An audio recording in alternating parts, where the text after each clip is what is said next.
App నిర్వాహకులు ఎందుకు సెలబ్రిటీలతోనే ప్రచారం చేయిస్తున్నారంటే ఏం చెప్తారు?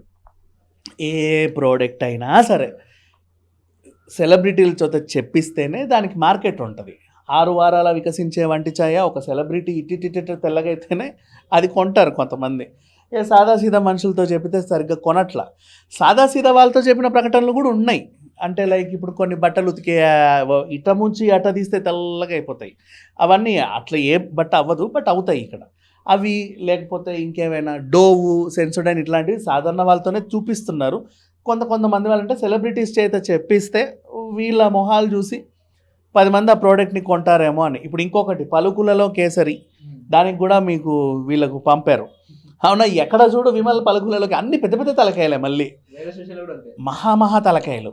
ఇక విషయం ఏంటంటే గుట్కా నిషేధం. నేను ఒప్పుకుంటా, గుట్కాని నువ్వు నిషేధించావు. గుట్కా రెసిపీ ఏంటి? పాన్ మసాలాలో తంబాకు ఉంటే దాన్ని గుట్కా అంటున్నారు, ఓకేనా? కానీ గుట్కా నిషేధించిన నువ్వు పాన్ మసాలాకి లైసెన్స్ ఇచ్చావు, తంబాకు దొరికే సిగరెట్కి లైసెన్స్ ఇచ్చావు. వీడు ఎలా వాడుతున్నాడు తెలుసా గుట్కాని? పాన్ మసాలా కొంటున్నాడు పలుకులలో కేసరి, ఈ సిగరెట్ని అందులో నలుపుతున్నాడు. ఊపితే ఇది గుట్కా అయిపోయింది. అంటే నువ్వు ఫినిష్డ్ ప్రోడక్ట్ని బ్యాన్ చేసావు, వాడికి రా మెటీరియల్స్ దొరుకుతున్నాయి మార్కెట్లో అఫీషియల్గా. ఈ రా మెటీరియల్స్ని కలుపుకొని వాడు మళ్ళీ కొత్త ప్రోడక్ట్ తయారు చేసుకుంటారు వాడి సంతోషం కోసం. సో నిషేధించడం చాలామంది అనుకుంటారు కానీ అంత ఈజీ ప్రాసెస్ కాదు. ఎంత నిషేధించినా పుట్టగొడుగుల్లా వెలుస్తూనే ఉంటాయి. కాకపోతే ఏంటంటే ఇది అభియోగాన్ని స్టార్ క్రికెట్ మ్యాచ్లు కోట్ల మంది చూస్తారు, దానివల్ల వీళ్ళు ఆత్మహత్యలు చేసుకోవట్లా ఇన్ఫ్లుయెన్స్ అయ్యి బెట్టింగ్ ఆడి. నేషనల్ టీవీల వల్ల వీళ్ళు అవ్వట్లా. ఈ చిన్న యూట్యూబర్లు ఇన్ఫ్లుయెన్స్ చేయడం వల్ల ఈ ఆత్మహత్యలన్నీ అయ్యాయని అటు నెట్టడం తప్పనిపించింది. వాళ్ళు అలా ప్రమోట్ చేయడము తప్ప. నువ్వు తప్పని చెప్తే వాళ్ళు చేయడు.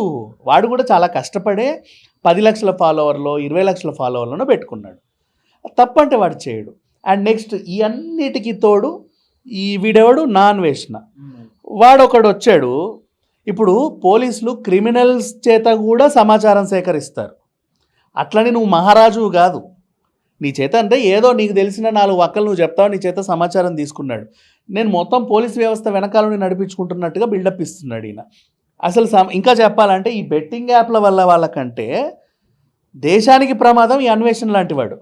వీడేం చేస్తాడంటే ఇప్పుడు మన తెలుగు లాంగ్వేజ్లో మనకు కొన్ని మాటలు పలకలేని మాటలు ఉంటాయి, నోట్తో అనలేరు, ప్రైవేట్ పార్ట్స్కి సంబంధించినటువంటి మాటలు.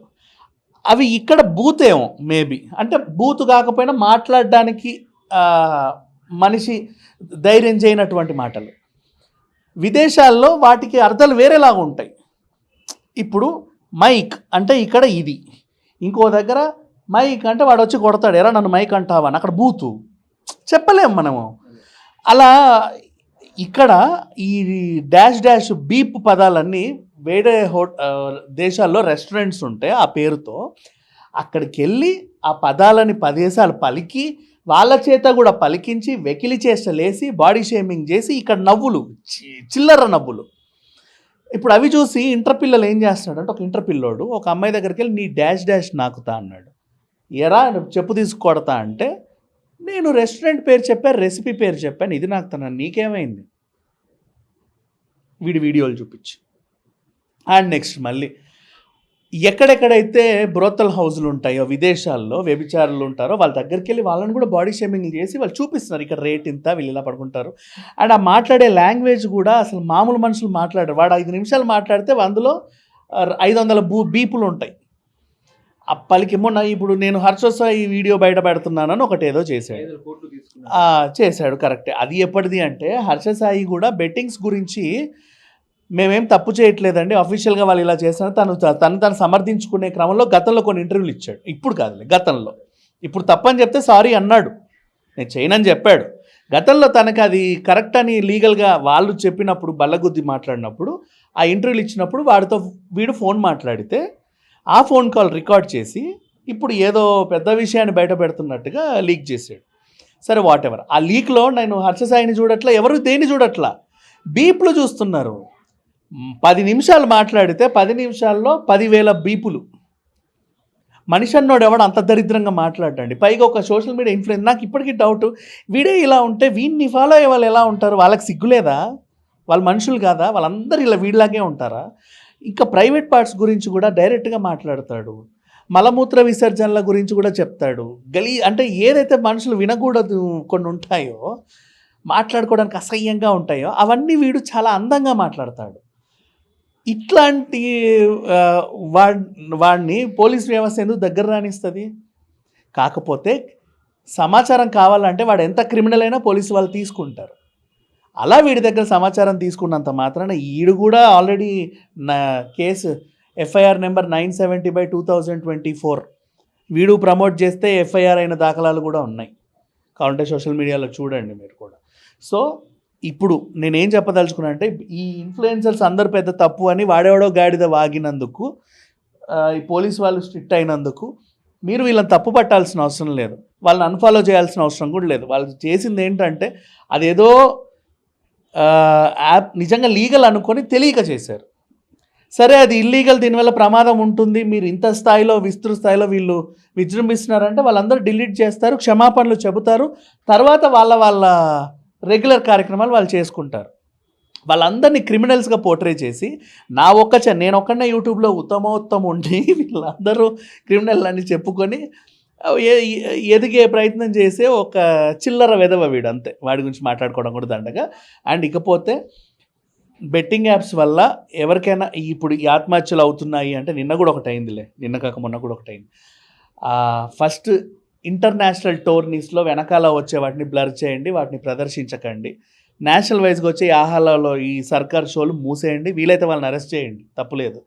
ఆ తర్వాత వీళ్ళ దగ్గర రండి, ఎక్స్ప్లెనేషన్ తీసుకోండి. వీళ్ళందరూ చేస్తున్నది మేము నిజమే అనుకున్నామండి. ఇప్పుడు వాడు అదే చెప్తాడు, నువ్వు కోర్టుకు తీసుకెళ్తా, సరే ఇక్కడ అరెస్ట్ చేసావు, కోర్టుకు తీసుకెళ్తే వాడు ఏం చెప్తాడు, సార్ మొన్న ఇంటర్నేషనల్ టోర్నమెంట్లో నేను వెనకాల చూశానండి, అది ఇక్కడ ప్రసారం చేశారు, అది ఇల్లీగల్ అయితే వాళ్ళు ప్రసారం నేను చూసి లీగల్ ఏమో అనుకొని చేశాను, క్షమించండి, ఇంకోసారి చేయనంటే వాడిని వదిలేస్తుంది కోర్టు, శిక్ష ఏం లేదు. ఇలాగే ఉంటుంది. అండ్ ఇప్పుడు ప్రజెంట్ ఈ విష్ణుప్రియ వీళ్ళు పేర్లు, ప్రకాష్ రాజు, రానా, శ్యామలో, లేకపోతే ఇంకో 10 మందో, హర్ష సాయో, ఈ పేర్లన్నీ చెబుతా అందరు వీళ్ళని పెద్ద క్రిమినల్స్లా చూస్తున్నారు. అంత అవసరం లేదు, వాళ్ళేం సమాజానికి క్రిమినల్స్ కాదు. పోలీసులు పిలిచినంత మాత్రాన వాళ్ళు ఏం నేరస్తులు కాదు, వాళ్ళు ఏం ఘోరాలు చేయాల. సంథింగ్ ఒక విచారణలో భాగంగా వాళ్ళు పిలవడం జరిగింది, వీళ్ళు కూడా అలాగే అటెండ్ అవుతున్నారు.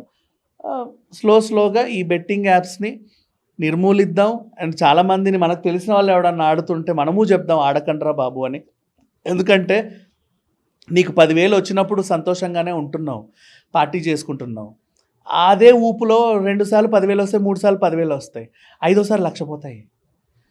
సరే పోన్లే ఒకసారే కదా పోయింది అనుకుంటావు, ఇంకో 2 సార్లు ఆడి 10 లక్షలు పోగొడతావు.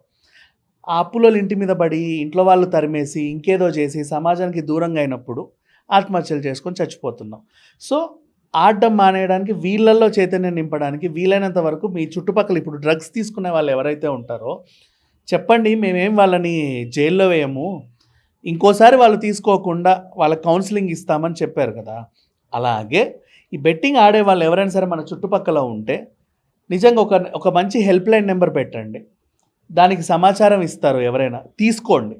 వాళ్ళని ట్రేస్ చేసి పట్టుకొని ఒక రీహాబిలిటేషన్ సెంటర్ లాగా పెట్టి ఆ బెట్టింగ్ యాప్స్ వల్ల ఎందుకు ఆడుతున్నారు అంటే వాళ్ళ మైండ్ మార్చి, ఎలాగైతే డ్రంక్ అండ్ డ్రైవ్ వాళ్ళకి కౌన్సిలింగ్ ఇస్తున్నారో, ఎలాగైతే మిగతా వాళ్ళ డ్రగ్స్ వాళ్ళకి కౌన్సిలింగ్ ఇస్తున్నారో, సేమ్ అలాగే ఈ బెట్టింగ్లు ఆడే వాళ్ళకు కూడా కౌన్సిలింగ్ ఇచ్చి ఇంకోసారి ఆడకుండా చెప్పే ప్రయత్నం చేస్తే వీళ్ళు కూడా మారుతారు.